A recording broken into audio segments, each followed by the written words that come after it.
yale.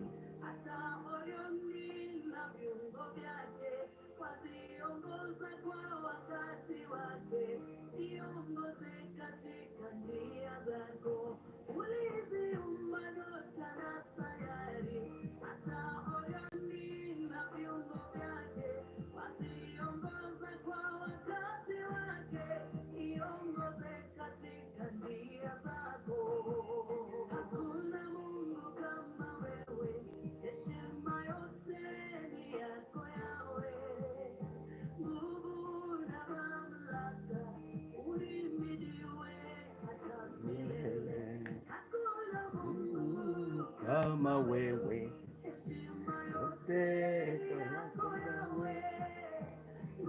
karibuni wapendwa, karibuni. It's a wonderful morning.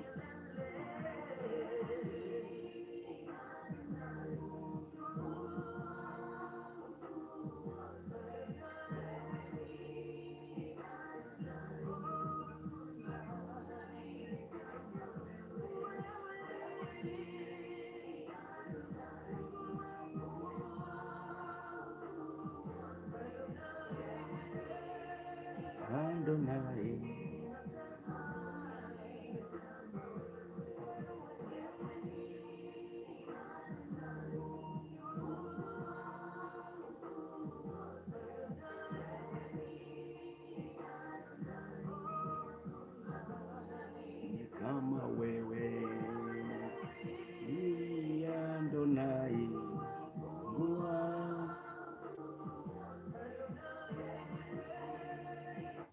Karibuni sana wapendwa. Good morning. It's a new week by the grace of God. Today is the 8th day of our prayer and fasting, and we are on the mountain calling upon the name of the Lord. And so I welcome each one of us over to start off another 7 days package of our prayers. And so today we are going to pray for the strength to pray, the power to pray. So help me invite several people, the people who are next to you, who is your friend. Maybe you are a member of a group. Push this live stream and let's become a blessing to any one of us by the grace of God on us. On the 8th day, I pray that you receive the strength and the power to pray. We are praying for the power to pray. So that strength is what we are going for today, asking the Lord to give us the strength to pray this morning. Wapendwa, karibuni sana. Pastor Kinyanjui here, and in our journey of 40 days prayer and fasting. Not 40 days, oh my. 40 days we did in January. Now we are doing 21. 21 days, 21 days, 21 days by the grace of God.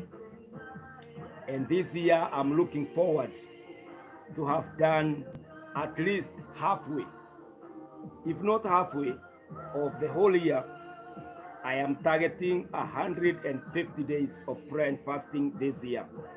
I don't know your target, because we must overcome the flesh. We must get the insights of the Spirit, depending on where you want to go and the resolutions for your year. And remember that our God does the desires of our heart. That's according to Psalm 20 verse 4. He meets the desires of our hearts. And so what is your desire? You must set aside some few days that you will oppress, you will bring the body low, and then you lift your spirit, and you are able now to communicate with God who makes life. Karibu sana Jacinta. Mother,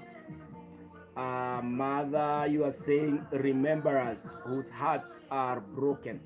May the Lord have mercy on you, Mother David, and everyone else who is going through a heartbreak, that the Lord will collect you together, will put the pieces together, and will bless you abundantly in the name of Jesus. Wa Murio, wa Kirinyaga, I need you to pray for me. You are Nancy. Nancy, I pray for you. May the Lord remember you, Nancy, in the name of Jesus. Joseph Wambui, my brother, good morning and praise God. May the Lord bless you. May the Lord favor you in the name of Jesus. Karibuni nyote katika jina la Yesu. In 3 minutes, I will be beginning the prayer. I will pray for you, Nancy, and the Lord will come through. I'll also be praying for them that are heartbroken. It's a request from Mother. May the Lord bless you. May the Lord be with you this morning. And so help me to share this live stream. Help me to draw, to call, to invite, to make people aware that we are in prayer this day. We want to have a prayer for the whole week. We want to pray for power to pray by the grace of God. And so we keep going. For those of us who are joining us for the first time, we are doing 21 days of prayer and fasting, and we are on the partial fasting. What we are doing is we are taking vegetables, we are taking fruit, and we are also taking privileges. All we are not taking are proteins and the carbohydrates, the hard foods, and we are believing God that in this session, our spirits will be lifted, our minds will be alert to the sound and the voice and the move of God. We will be able to know what is the will and the purpose of God for the next 6 months. The purpose of this prayer, 21 days of prayer and fasting, is a takeover of the 6 months that we have now, because we are past the halfway of the year 2024. We are looking forward now to there's these 6 months. 8 days are almost done now, and so these 180 days we are believing God for greatness. We are trusting God for much and higher achievements by the grace of God. So karibuni sana na ili tukaweze kuomba na kujipeana kwa Bwana pamoja. Peggy, good morning. I'll pray for your kids. The Lord is gracious. The Lord will come through and do it because he is faithful. Karibuni sana. Karibuni, karibuni wapendwa, in the name of Jesus.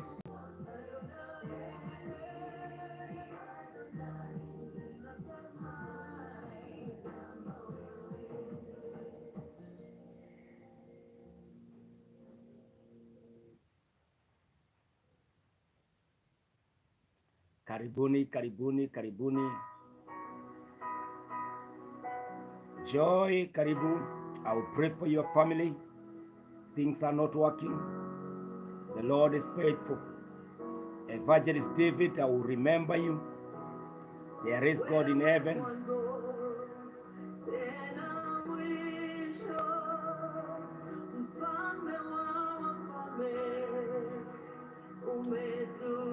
God bless you, Faith Bogua, for blessing us with your praises and worship to the Lord.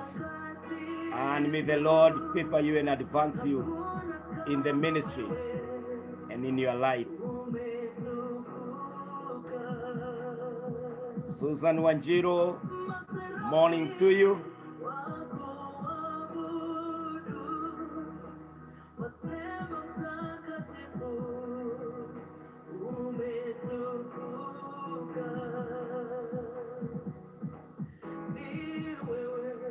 Amen.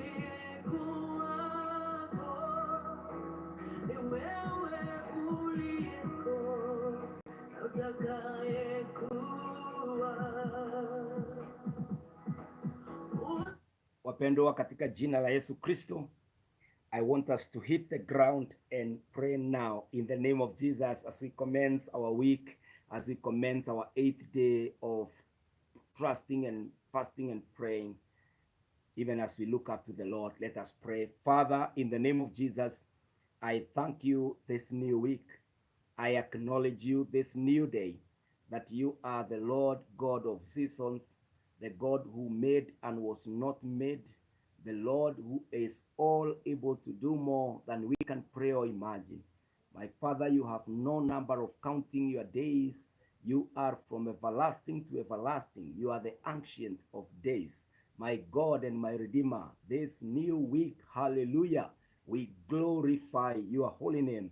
We acknowledge you as our Father, loving Father, gracious and merciful, compassionate you are, our Lord and my Redeemer.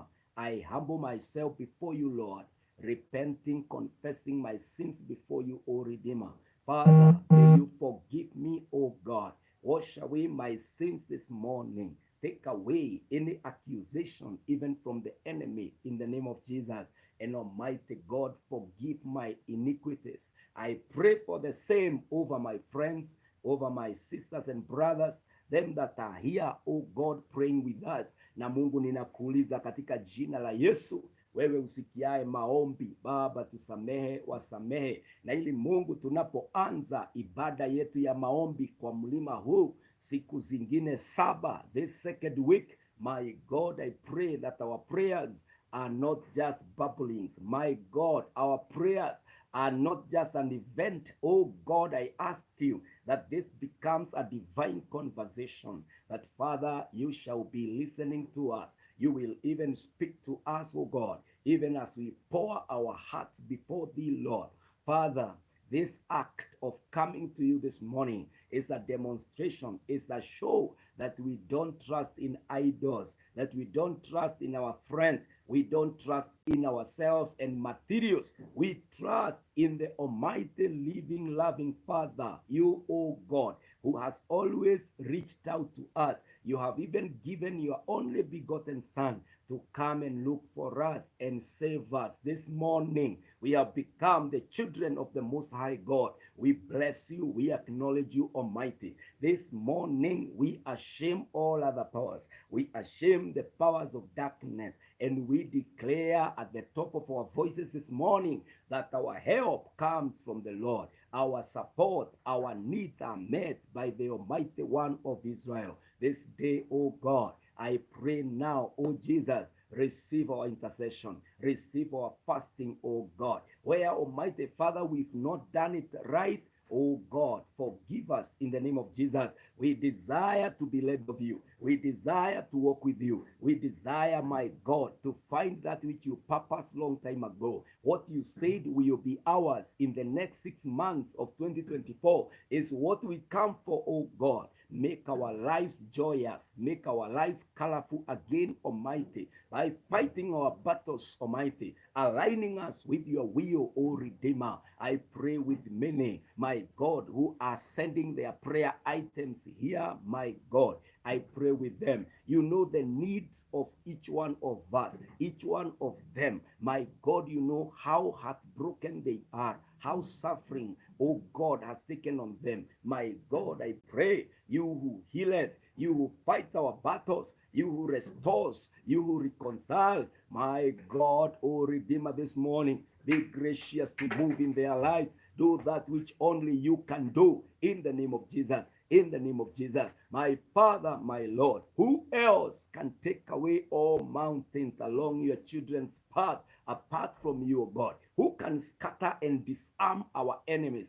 Only you, Lord God Almighty, the mighty man of war, the one who begins, you takes it through, and it has a successful, victorious end. My God, we cast our cares on you, for you care, O God. Take away our worries, our anxiousness, my God, and fill us with confidence, fill us with hope, fill us with the joy of the Lord, my Father. Mungu wetu, wewe usikiae maombi, wewe unayefanya zaidi ya vile tunaomba, si Mungu tuone sasa, siku ya 8, kuna hata majaribu, only in prayer can we overcome. My Father, I pray this morning that the Monday is set apart, my Lord, for your glory and for our blessing in the name of Jesus. I pray that Tuesday is a blessing. I pray that Wednesday is a blessing. Thursday is a blessing. Friday is a blessing. Saturday is a blessing. Oh, Sunday is a blessing. And the following Monday is a blessing. In the name of Jehovah God, I pray that there shall be a week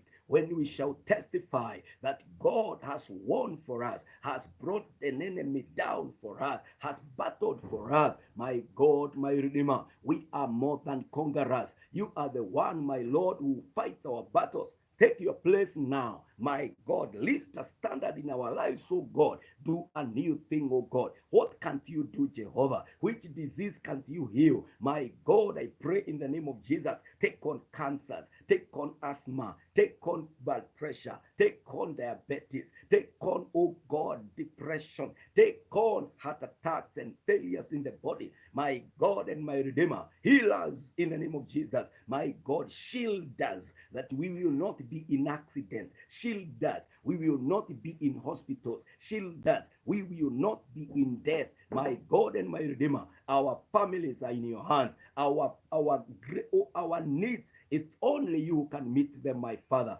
I pray this morning, whoever is fasting with us, oh God, my Lord, encourage them. Revive their strength, oh God. Oh Jesus, refresh their spirit that they will feel the urgency, the need, why they need to be on their knees in the name of Jehovah God. Naomba katika wiki hii hakuna atakaye dhofika, hakuna atakaye kuwa mnyonge mpaka ashindwe na kuomba. Ninaomba neema, naomba kibali, naomba uso wako ukang'ae juu yetu Bwana. Naomba mwanzo wa wiki jema, watoto wetu wakienda shule, Bwana tunawakabidhi mikononi mwako.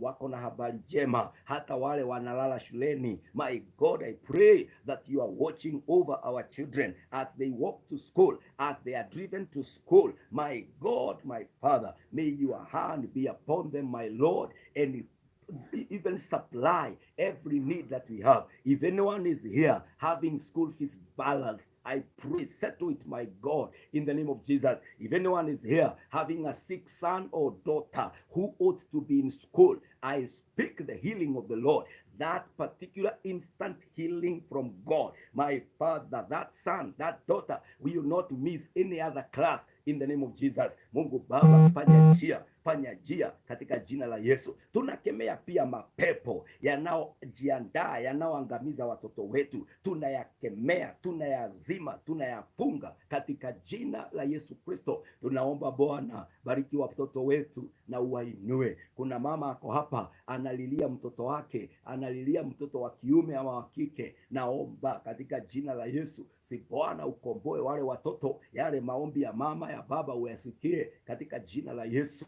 Mungu wetu, wale wanaamuka kwenda kutafuta kazi, elekeza nyayo zao katika jina la Yesu. Wale Bwana wanaelekea ng'ambo, wengine Bwana wanaenda kwa ndege, wanasafiria kwa magari, wengine wanatembea. I pray for journey mercies from point A to Z. Lord, you are the Alpha and Omega. Take us there, Lord, protecting and keeping us in the perfect peace, the peace of Jehovah Almighty. My Lord, this week is full of the grace, is full of the presence, is full of the power of Jehovah in the name of Jesus in our lives. Ni asante Baba, ni asante Mwokozi, kwa sababu utatuneemesha. Najiombea kibali kwa mlima, naomba neema initoshe, na ninanyenyekea mbele zako Bwana. Nifunze njia zako na ufurahishwe nami Bwana, hata kunitumia kama chombo chako. My God, I with my family, help us to serve you until we see you coming. Jesus, you are our portion and our life. Oh Lord, I pray that my brothers and sisters are blessed. All of us here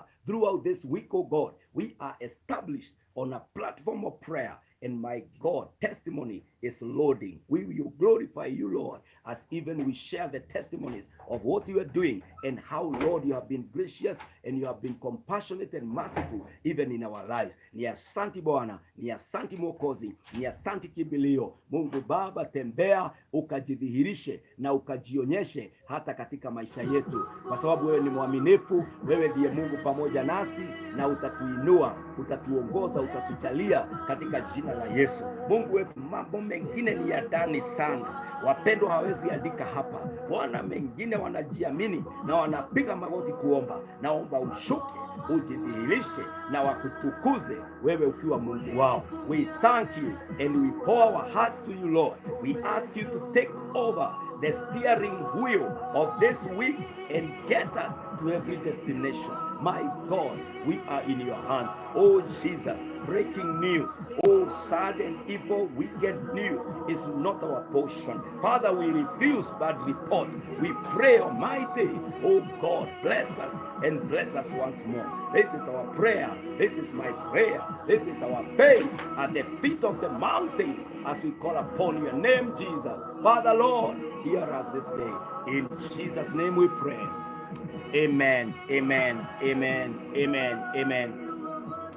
Wapendwa, Mungu wabariki na Mungu akasikie maombi yetu na akaweze kutujibu katika jina la Yesu Kristo. Hallelujah. The word there from my friend Mr. Jeru is resist the devil. That is James 4:7. Resist the devil and he will flee from you. Hallelujah. Margaret Barrier, shalom to you. May the Lord hear our prayers and even answer them in the name of Jesus. We are also live on our YouTube channel, Pastor Kenyajui Joseph. You can also subscribe there and you will be refreshed and blessed by the grace of God. Milka, God bless you and may the Lord answer our prayers. Susan Wanjiro, God bless you and may the favor of the Lord rest upon each one of us hata tunapoomba katika jina la Yesu. Wapendwa, in this particular week we want to pray that the Lord will be with us. We want to pray for power to pray, not the power of prayer. It is the power to pray. So sasa tunaomba nguvu ya kuomba. Sijui kama unajua praying is a good thing, but there are a lot of things that make us not to pray. You love praying, you even have time, but you don't pray. We are praying for the power to pray. You know, we have learned a lot of things about prayer, how to pray, power of prayer. We have learned about the results of prayer. We know the kinds of prayer, but you still find yourself unable to pray. So we are praying for that particular active power to pray. And so we are asking the Lord, help us to pray. Help us to pray. I remember one day the disciples have spent some years with Jesus. They have observed him that every day he would retreat to the mountain after the day's mission, going person to person, meeting crowds, even doing miracles.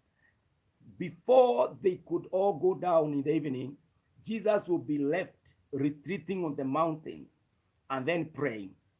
Then these disciples looked at Jesus' life and they found out that something was very consistent.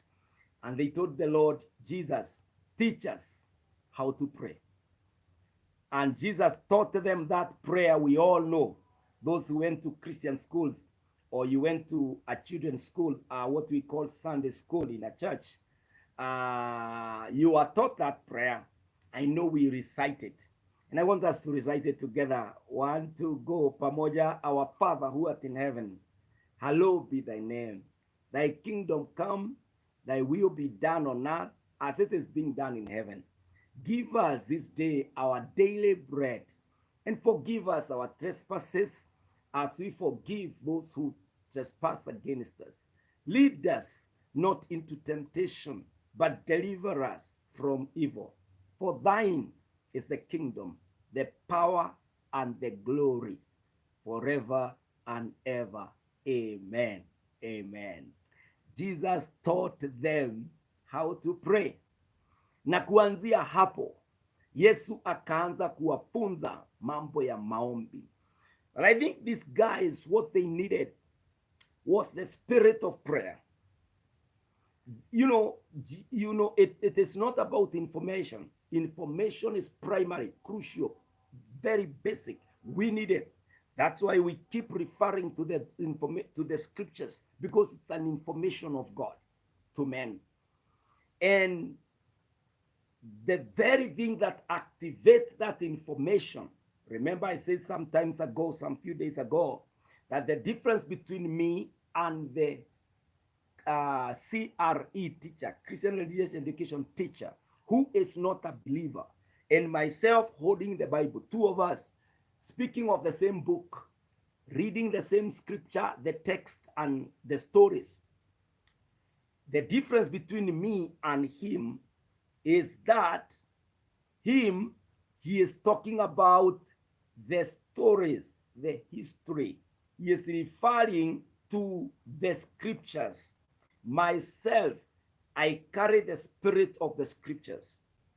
That God whose word is like him, the same God is within me. The Spirit of God is within me. Every believer has the Spirit of God residing in him. Now, what these disciples were asking for after looking and following closely the life of Jesus, the life of prayer, they desired the spirit of prayer, the attitude of prayer, that fervency, that zeal, passion to pray, that push, the drive to pray. And that is what we are going for this week, this morning, by the grace of God. Because in this week, we will be fighting battles from the knees. And as we battle the enemy, consistency is required. Otherwise, kama utateka muji, alafu uretreat, wale maadui watarudi tena. Na kila siku itakuwa kuteka the same city. We must take and occupy. We must get it and occupy it and proceed to the other ground. So there is consistency. Ndio maana ulisikia wanajeshi wa Kenya walipokuwa wana flash out the terrorists from Somalia. They even went and camped. Even today, they have camped in that land because they must make sure that the enemy is pushed until they are out of sight. Wapendwa, the same in warfare as we battle in the spirit. Na kwa hivyo tunaomba the spirit to pray. You must be consistent in laying hands on your children, laying hands on your son and daughter. You must keep praying for your partner, your wife, or your husband. You must keep praying by the grace of God that the Lord shall come through. And every day you should also be observant that there are results happening. Kuna maombi mengine yashajibiwa na bado unaomba. That means you have not been consistent in the prayer time. You've not even been noting that I was asking for the healing of fulani. Alishapona, bado unamuombea. That means you never even called to check. Did the Lord do it? So that you can proceed. Those things happen when you have the spirit of prayer. When the attitude of prayer is right within you, unakuta ya kwamba utaweza kuomba na kuomba by the grace of God. Na kwa hivyo wapendwa, I am praying this day that we will pray for the power to pray. Na wakati tunaomba for the power to pray, kuna mambo mengi ambayo yanatufunza jinsi ambavyo tunaweza kupata ile nguvu ya kuomba. In the book of Psalm 107 verse 28 to 30, the Bible says, "Then they cried to the Lord in their trouble, and he delivered them from their distress. He made the storm be still, and the waves of the sea were stopped. Then they were glad that the waters were quiet, and he brought them to the desired haven." Listen to this. "Then they cried to the Lord in their trouble, and he delivered them from their distress." Psalm 107 verse 28. He delivered them from their distress. One of the motivations for us to pray is to know that we are in trouble. You must observe the things that work against your life. That will be the spirit for you to pray. I'm trying to drive why you should be in prayer. The power to pray is about the need of prayer. And the trouble around you, it pushes you to pray. Unaangalia watoto unasema, my God, the enemies surrounding my future. When you look at your son, you are saying the enemies surrounding my future. the future of my son, whose success is my success. My God, I pray ya kwamba mimi nitapigania kijana wangu vita vyake. Mimi nitapigania binti wangu vita vyake. Hawa watoto hawawezi jiombea, lakini mimi mama, mimi baba, mimi ndiye nitakaye waombea.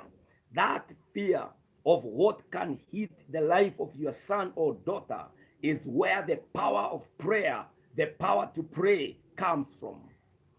When you look at what is at risk, you are saying, oh God, I cannot find a time to close my eyes because I must stop the enemy, whether active or potential. I must bring them down in the name of Jehovah God.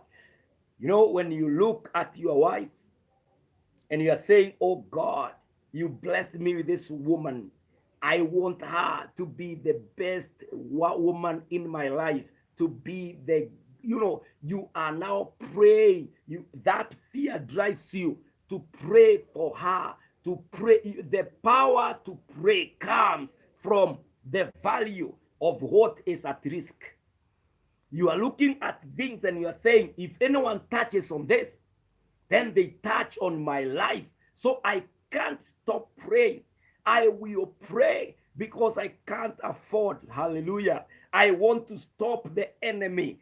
Tunaambiwa they cried to the Lord in their trouble. Trouble should push us into the praying mood. We should be unstoppable when you know that trouble is everywhere. But Jesus said, I have overcome it for you. Now pray without ceasing. Keep praying. This is why we have to pray. I'm talking about the power to pray, the push to pray, the spirit of prayer. Kwa nini tukae katika maombi? Inategemea what is at risk in your life. Watu wengine wanaangaliaga matajiri wakifunga na kuomba na kulia. Unashangaa huyu amekosa nini? Ameshuka kwa gari yake, hata ako na makampuni tunayajua. Huyu ni mtu ambaye ako na pesa, ako na kiki. Bona analia? You will only know it when you wear his shoes and you fear losing what you have, because the enemies will always go for what has been projected. Now you are there, wanajua uko na kampuni, wanajua uko na jina, wanajua uko na pesa, wanajua uko na hiki. They are coming for you. Na kwa hivyo unawekelea maombi. But if anyone has nothing to lose, then you have no need to pray. Does that challenge somebody? That maybe you have been thinking ya kwamba ati prayer ni gift. By the way, there is no gift of prayer. Throughout the whole scriptures, there is no gift of prayer. In fact, there is no intercessory group. Intercessory is not a spiritual gift. Wapendwa. Na kwa hivyo wapendwa, hakuna mtu ambaye hafai kuongea na Mungu. Zote tunastahili kuongea na Mungu. So hii maombi, as much as I'm coming to pray with you, mimi nakujanga kama backup. Mimi nakujanga kama msaidizi. Just like Jesus and the Holy Spirit. Jesus is at the right hand of God praying for us. And also the Holy Spirit is in us interceding for us. But an intercessor is like a lawyer. A lawyer comes to help mwenye ambaye anaendelea na kesi yake. Na hiyo kesi hata ikikatwa na lawyer ashindwe, si yeye hufungwa. Lawyer hafungwi. Yule mwenye makosa ndiye anafungwa. Yule anatetewa pengine akiwa nyumbani ndiye huwa anafungwa. Wapendwa, we must understand that when it comes to prayer, it's about you praying. When it comes to the place of calling God, no one is calling God on your behalf. Ni wewe uwe pale, hawa wengine ni wasaidizi. Wapendwa, the power to pray. Hallelujah. Tunaambiwa trouble. These people cried in prayer when the time of trouble came, and we are told the Lord delivered them from their distress. Now, look at those two parts in verse 28a. Then they cried to the Lord in their trouble. Trouble gives us the power to pray. Unafeel hapana, hii shida ni mingi, hapana, silali, sipumui, lazima nisimamishe na nizime kazi ya mapepo, kazi ya uchungu, kazi ya wasionipenda. Yani ukiona watu wanaomba wanalia, wengine ni yale mashida wanapitia, and they cannot become anymore. They must pray. Hallelujah. And part 2, the Bible says, and he delivered them from their distress. The power to pray comes from the reality and the assurance that God will do something about it. Wakati unajua nikiita Mungu kwa sababu ya kazi atakuja, you will get the power to pray. Wakati utajua Mungu atashuka katika ndoa yangu aitulize, wakati utajua ya kwamba Mungu atatembelea watoto wako, Mungu atafungua hiyo ofisi, Mungu ataamulisha mambo yatendeke, you receive the power to pray. So the motivation to pray, it comes from the troubles that you are going through, and number 2, from the reality of answers that God hatubahatishi, atatenda kile alisema atatenda.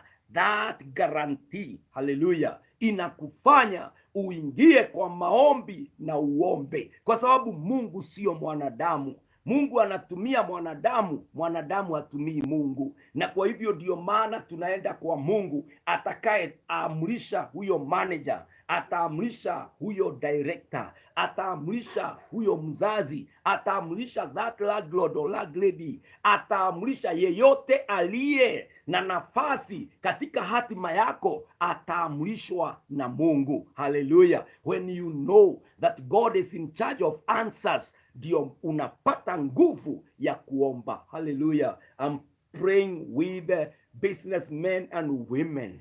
Have the power to pray.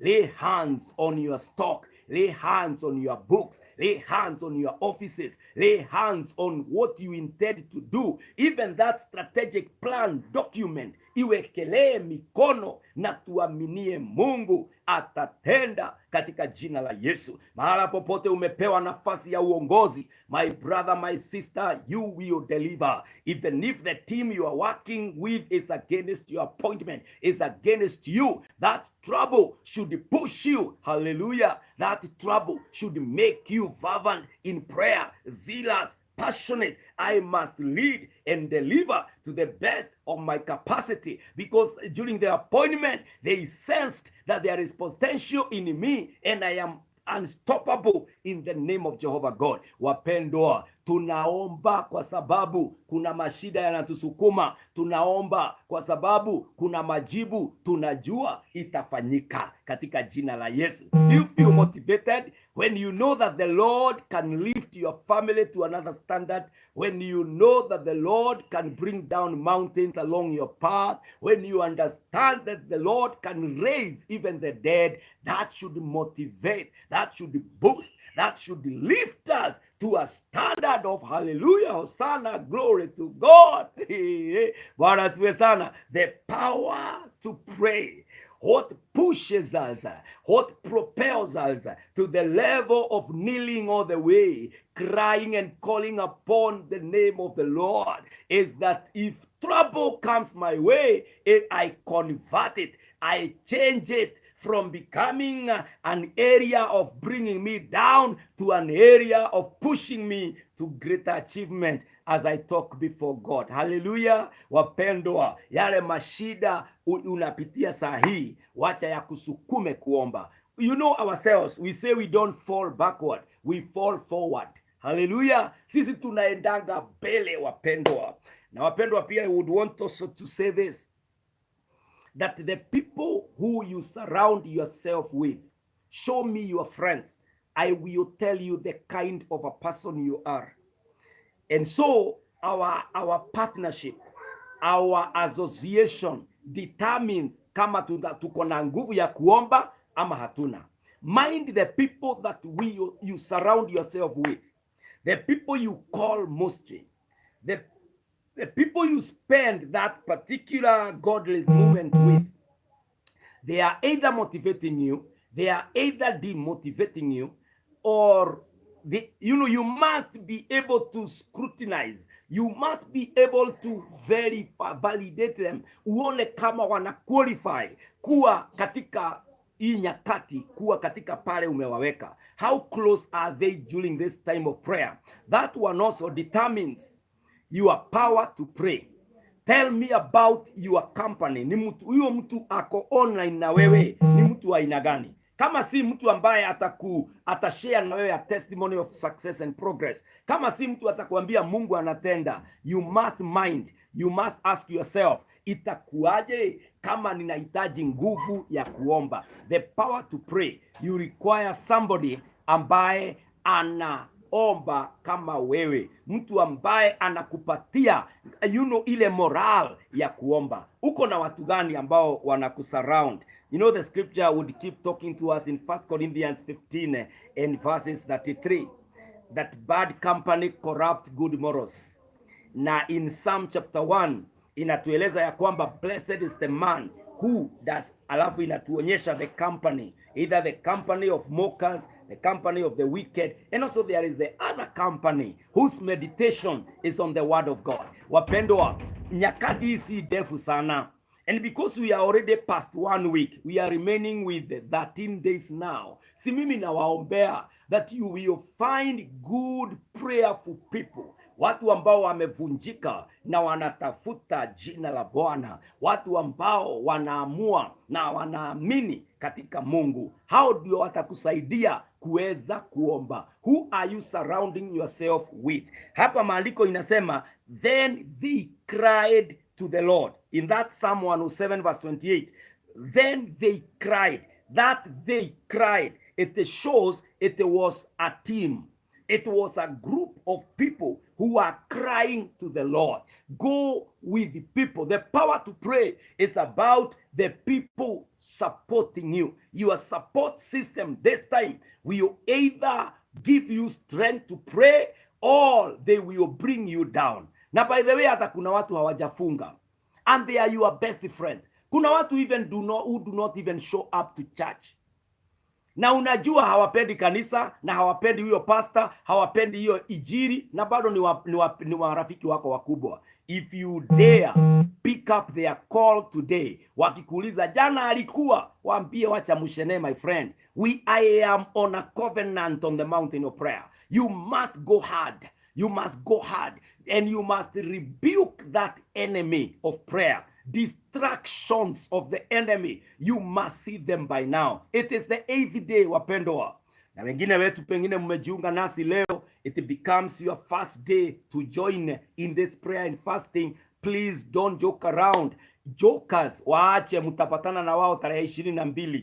On 22nd utakuwa umefungua on that night, na mtakutana na wao, mtapiga story hapo. Lakini kwa sasa waambie, my sister, excuse me, my brother, excuse me, I am on a very urgent, important dialogue now, and I'm turning all volumes down. Noises, mimi nasifunga, ninataka kusikia sauti ya Mungu kwa sababu ya miezi 6. Unajua watu wengine, I am relevant because of what I am, what I do, who I am, where I live, with who I associate with. But do you know all what I mentioned? They are gifts, they are blessings from God. They are products of prayer. Na kwa hivyo mtu anakupigia kwa sababu umefanyika kitu fulani na Mungu. Na kwa hivyo don't risk who you are and the one who makes and preserves you. Ukijaribu kufurahisha mtu, ukijaribu ati mtu akuwe sijui nani, hapana. For now, my brother, my sister, excuse me, I am on a rather very important conversation, because I must make it in July, August, September, October, November, and December. And I'm not just talking about myself. I am a father, I am a husband, I am a son, I am a friend, I am a pastor. I have so much, hallelujah, and I can't be able to make it, wapendwa, without the help of God. Na kwa hivyo kama kuna watu ambao unajua imani yao haiko, wao tu ni wanabiashara wa kawaida, hao wapatie tu airtime ya biashara. Lakini mambo mengine ambayo inaweza kwaza, inaweza shusha moyo wako mahali ulipo, avoid them by your standards. And there are people you can avoid. Hata kupitia hapo kwao, wewe pita, na kama uko na tinted car, pita mbio for now, for the 21 days. Alafu kuanzia 22nd hata unaweza waendea au wabebe, mambo kama hayo. But for now there are certain relationships that must be paused. They must be stopped for some time, kwa sababu they will interfere. Kuna watu hata nyakati hii tumefunga, bado wanataka tukapige sherehe. My friend, unataka kuninunulia choma. My friend, the power to pray. Avoid the areas of temptation. Avoid the areas that can bring distraction in your life. Waambie kwa sasa, mimi nimekula nyama miaka mingi. For now, spare it. Wacha tuonane after 22nd. Yani wewe mwenyewe, you must be carried enough, strong enough, have friends whom now you can fly, you can be able to navigate in the same sphere by the grace of God. Wapendwa, does that help you? Mind your company. One, mind the troubles that you have. That should push you to the power to pray. Number two, mind the results. You know the capacity of God to come through and do greater things in your life. And number three, mind the company that you are keeping. Surround yourself with the people who are anxious, curious, who want to know, who need God. Watu ambao wanakuambia, mimi nilianza kuombea jambo from January na bado naaminia Mungu. Watu ambao watakuambia situende lunch hour tukaombe. Look for those. They may not be many, but if you are lucky to get one, my friend, hold on there. Keep going in the name of Jehovah God. Na utakuja kuona matendo ya Bwana yakifanyika. Hallelujah. When the word of God speaks to us, wapendwa, na kutueleza vile Mungu atatufanyia, tunastahili kuwa watu wako encouraged, watu ambao wanaangalia mbele na wanaaminia Mungu. Wapendwa, Matthew 7:7. The scripture says, Matthew 7:7. The Bible says, ask, it will be given to you. Seek, and you will find.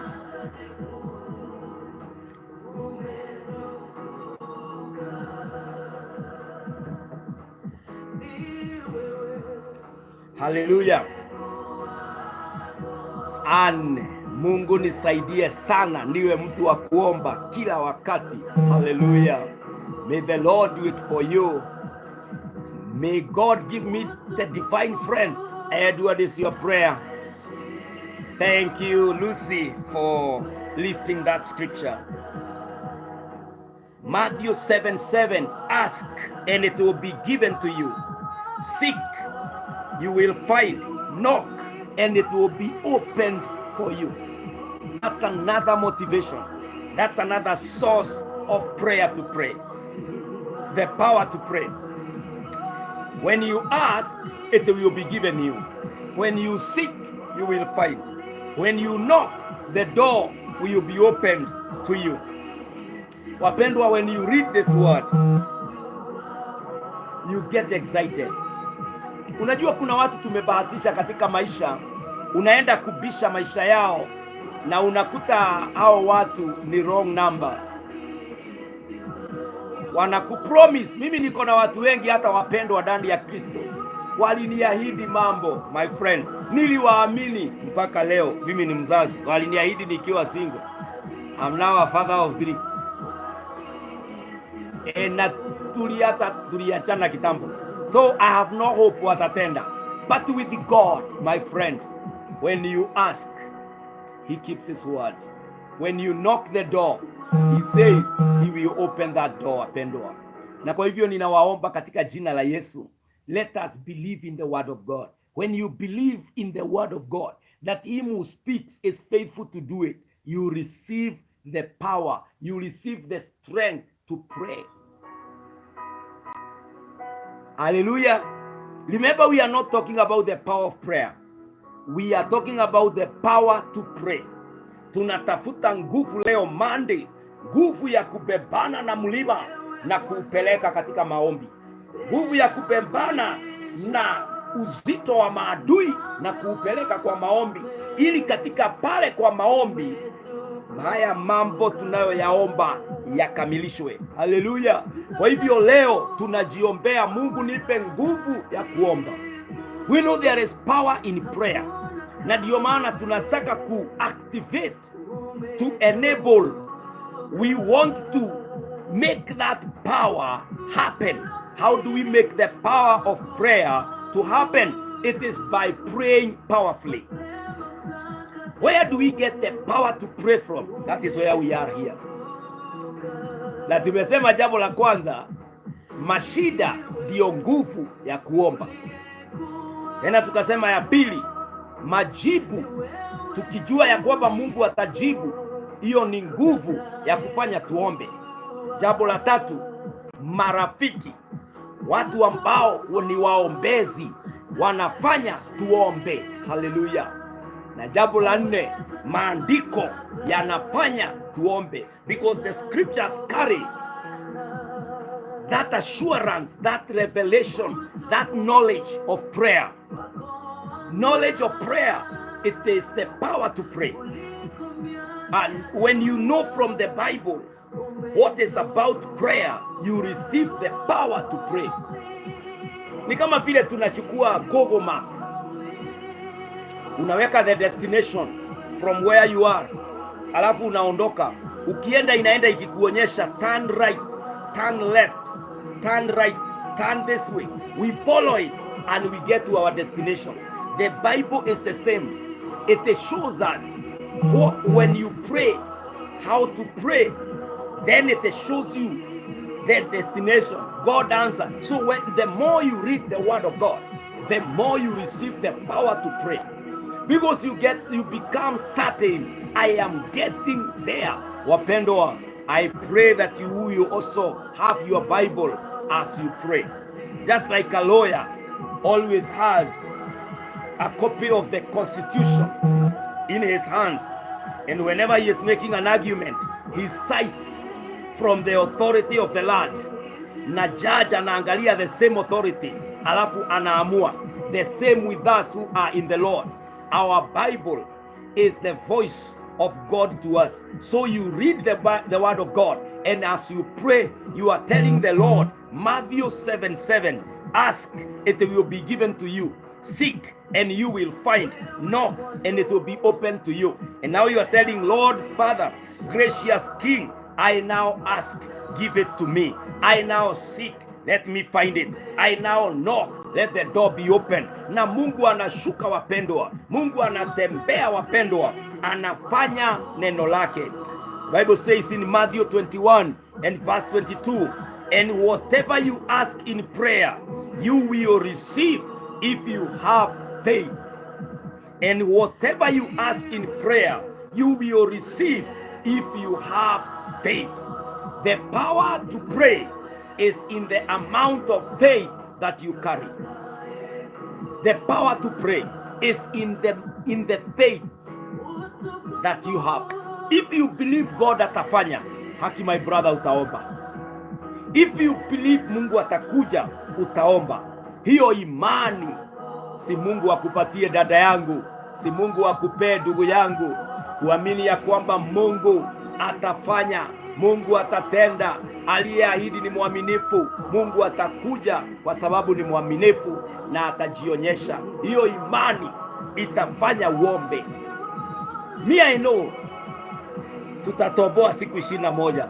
Ndio maana niko hapa. I have faith. We will also be here on 21st of July. Tutakuwa tunasema we believed God for 21 days. Behold, 21st day is here. That one motivates me.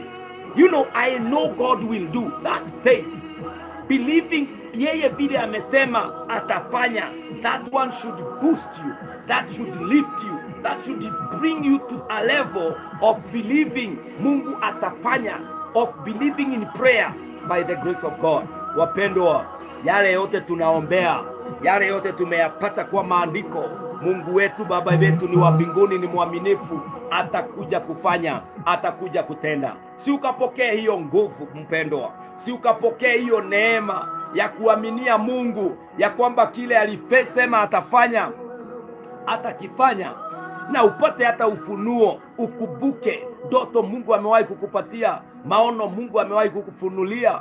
Mungu atu akuletee kukubuka. I pray that your subconscious state of the mind will somehow lift. Ikiperuse all the files ambazo zimewekwa pale, itainua hiyo file ambayo ni ya kukubusha ya kwamba Mungu alinenea maisha yako atakufanyia, so that you can be encouraged to pray in the name of Jesus. My friend, usiangalie nyuma. Kuna Mungu yuko nasi siku hii ya 8, na kuna Mungu ataenda nasi hata siku ya 9 mpaka siku ya 21, na huyo Mungu pia atakuja kufanya, atakuja kutenda yale yote ambayo aliwahi sema atayatenda, kwa sababu ni mwaminifu. Wapendwa, usiangalie kulia ama kushoto. Wewe angalia Mungu, aminia Mungu, atakuja kusema na atakuja kutimiza alichokisema. Haleluya. Maandiko ya mwisho ambayo nitasoma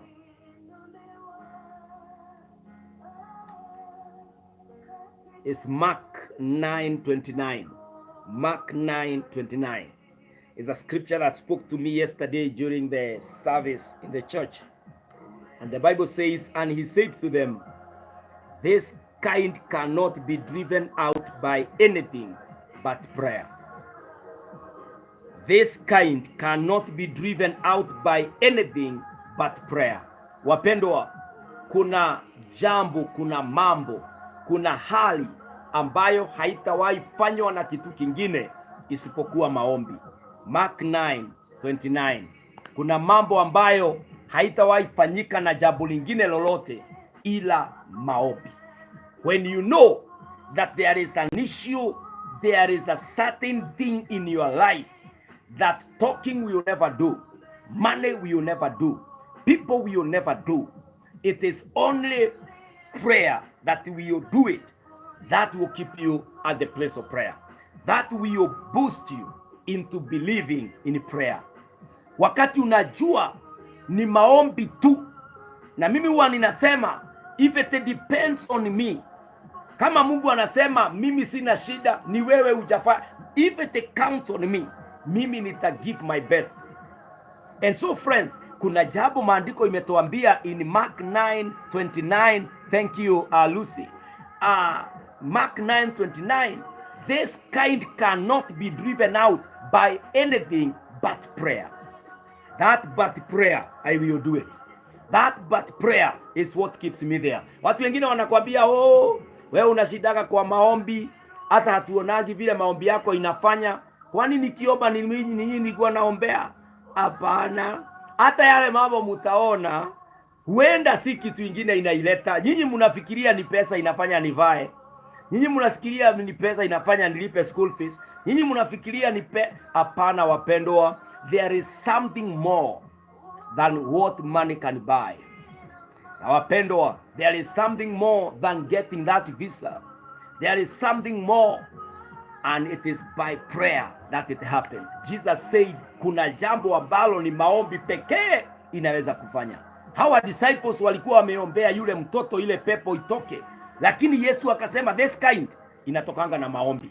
I pray that that kind katika maombi, katika maisha yako ambayo ni maombi tu, Mungu atakupatia nguvu ya kuomba. Power to pray. You will not miss at the place of prayer. Utaweza kuomba katika jina la Yesu Kristo. I want us to pray and conclude this morning. Father, in the name of Jesus, I thank you for my brothers and sisters who are on the 8th day of prayer and fasting. Naomba leo ikiwa siku ya Jumatatu, mwanzo wa wiki, utatupatia kibali cha kuomba, neema ya kuomba, nguvu ya kuomba katika jina la Yesu. Naombea wapendwa hawa, utawahifadhi, wataangalia nyuma na kuona walioyaombea Mungu wetu umeyashughulikia. Waliokuaminia Baba umeyatenda. Mungu mwaminifu, Mungu mwenye nguvu na mamlaka, wewe ndiye kimbilio, msaada na tegemeo letu. Tembea katika wiki hii Bwana, tuhuishe wapendwa wote Bwana ambao tunaomba na wao, na waombea kibali. Mungu wetu jionyeshe na ujidhihirishe siku ya leo, kuwa nasi kwa mlima, na Mungu hata unenee nafsi zetu, ukitupatia hata ufunuo. Ni asanti Yesu, ni asanti Mwokozi. Tunaomba nguvu ya wiki hii kutoka kwako, ukituhifadhi na hata kutujibu maombi yetu. Katika Kristo Yesu tumeomba hata kuamini. Amen, amen, amen. Wapendwa, Mungu wa amani, Mungu wa rehema awabariki. Thank you for staying with me here. Thank you for receiving the encouragement. May the Lord keep you until the day of Thanksgiving. Wakati utaangalia nyuma na kusema, Mungu amenijibu, amenitendea na ni mwaminifu. I love you. Mungu awabariki sana. In case you would want to keep talking or conversing with me, my number is there on my Facebook page. Utaweza kuipata na unaweza wasiliana nami, na Mungu atakubariki hata akikujalia katika jina la Yesu. You can inbox, you can WhatsApp, or you can text, na Mungu atakubariki na akujalie. Na wapenda, let's keep praying. The Lord of the knees is coming down that mountain even to answer your prayers. God bless you. Wonderful, joyous, fruitful week by the grace of God. Shalom. Amen.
Katika kichako cha enzi